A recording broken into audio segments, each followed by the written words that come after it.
Property.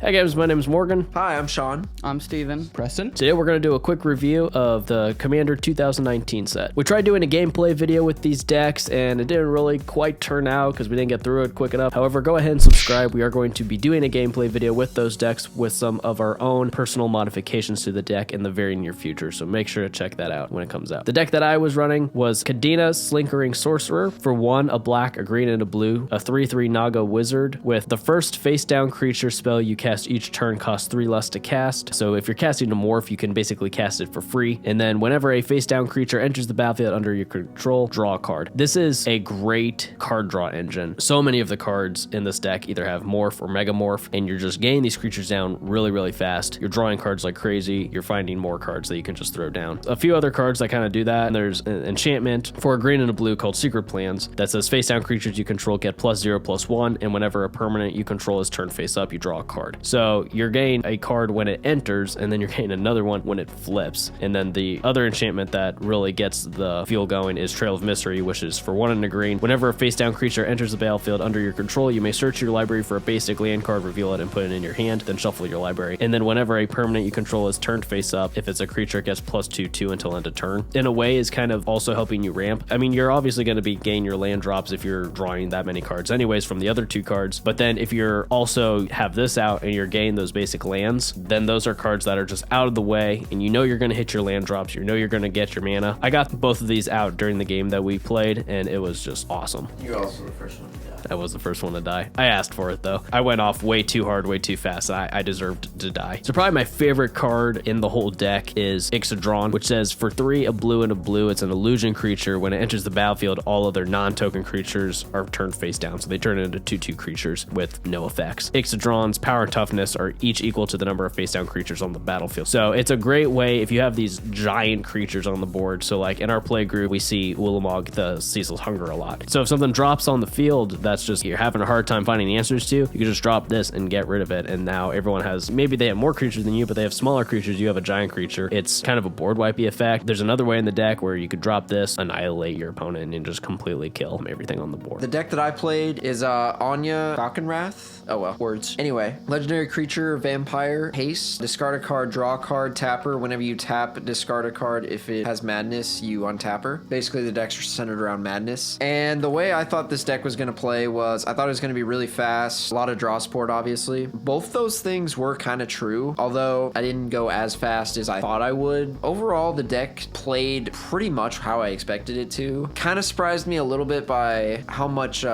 mass creatures I could get out. A lot of kind of building, a lot of ramp, which I was pleasantly surprised by. Some of the cards that I really enjoyed: Soul of Innistrad, 4 colorless, 2 black, 6/6 death touch. Its abilities are return up to 3 target creature cards from your graveyard to your hand, and then exile it from your graveyard, return up to 3 creature cards from your graveyard to your hand again. So again, a lot of draw support. Nixless Reignited is in here, same card as it was from Zendikar. Squee is in this deck, and there's a pretty good combo with him. Squee Goblin Naboob, pretty sure that's how you pronounce it. Your boob. I used the commander deck with Girid, Conclave Exile. When it enters the battlefield, create a 4/4 green rhino creature token with trample. So already that's kind of cool. And then it says when it attacks, populate, and the token enters the battlefield tapped and attacking. It's a token deck. There are some cards in here that are beneficial to tokens, that help beef up your tokens. There's a lot of populate in here. There's one card called Phyrexian Rebirth, 6-drop sorcery that says destroy all creatures and then create an XX colorless horror artifact creature token. Works as the number of creatures destroyed this way. When we played, this really helped because I got a ginormous creature out of it. Hour of Reckoning, which is a 7-drop sorcery that has Convoke, and it says destroy all non-token creatures. Now in a token deck, this is really great. So like almost none of my creatures would die. Another card that really helped me during the game, especially early in the game, was I'm sorry, I cannot find it. Here we go. There's a creature called Doom named Artisan. It's a 3-drop 1/1 creature. It says sculptures you control can't attack or block. And it says at the beginning of your end step, create a colorless sculpture artifact creature token with this creature's power and toughness are equal to the number of sculptures you control. I'm not able to attack or block with them, but I'm still able to get many big creatures early in the game. I had a lot of fun with this deck. I've never really played with the tokens deck before, so I thought this was very fun. I would say that one disadvantage is that it doesn't really have any protection from flying, and that was the main reason why I lost. Does it slap?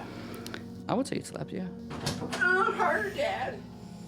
So today I was playing the deck that had Savine the Chronoclasm as the main commander, but instead I was using Elsha of the Infinite. And the reason I wanted to go this way is because while Savine is pretty good, I didn't think it was quite good enough and had quite enough cards in there to do that reliably for it to really work. So I went with Elsha, who is a 3/3 with prowess, and it lets you look at the top card of your library at any time, and if it's a non-land card, you get to play it. And you can cast it as though it has flash, so if it's an artifact or a sorcery, boom, you can play it at instant speed. Some of my favorite cards I was using during this were Wall of Stolen Identity, which you can have come in as a copy of any creature on the board. That's a wall and it has defender, so it can't attack obviously, but that means any good effect that my deck was able to do something with, whether it was my own creatures or I could take one of someone else's big creatures as like a blocker. Really great way to do that. There's like a couple commander staples in here, like Sun Titan's a really big one. There's Ghostly Prison, which not doing anything too special in this deck, but it's not good. There's Jace's Sanctum enchantment.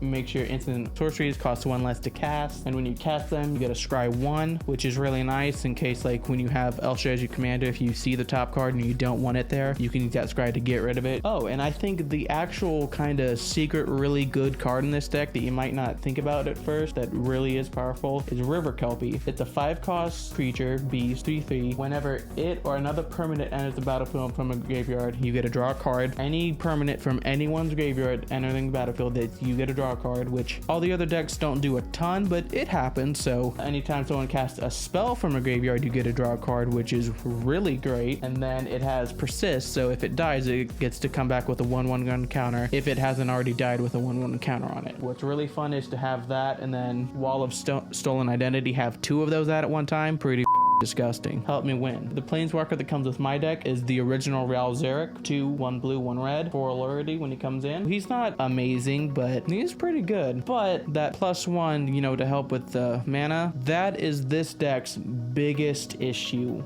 by far. The main reason I was able to win is because I wasn't doing anything all game because I didn't have mana and no one attacked me because I wasn't really worth attacking until I pulled it out at the end. And it's weird because it's a 3-color deck and it includes stuff like Zatopa Primal Dawn, cost 8 mana. This deck really doesn't have a good way to ramp. It doesn't have too many things that finds its basics for it properly. Its dual lands are terrible. And then another spell that really does not belong in this deck is Stormherd. Cost 10 mana, 2 of it white. Create X/1/1 white Pegasus creature tokens where X is your life total. In some decks, that's pretty good. In a 3-color deck with not proper dual lands and no way to go find basics and ramp and whatnot besides just Soul Ring, I think, doesn't really work. If you were gonna upgrade this deck, you need to put a bunch more lands in, which you should do anyways, and really you should probably cut this card, and the deck leans way too much on white, which is probably its weakest colors. So I think the decks actually were pretty evenly balanced. I think no one was superior to all of the others. None of them were too weak. I don't know. The token deck is, I don't want to say it's too powerful, but once it's going, it's pretty hard to, unless you have a board wipe or like something to do with it. Well, part of that is because even though it's a 3-color deck, it has the easiest time fixing itself as a 3-color deck. Yeah. I also think that once you put upgrades into consideration, the token deck has the potential to become the most powerful deck, but out of the box, I don't think it is. We did spend about the first third of the game maybe just focusing on Steven because he got the token engine going so fast. Right. But, you know, if you're communicating using your politics and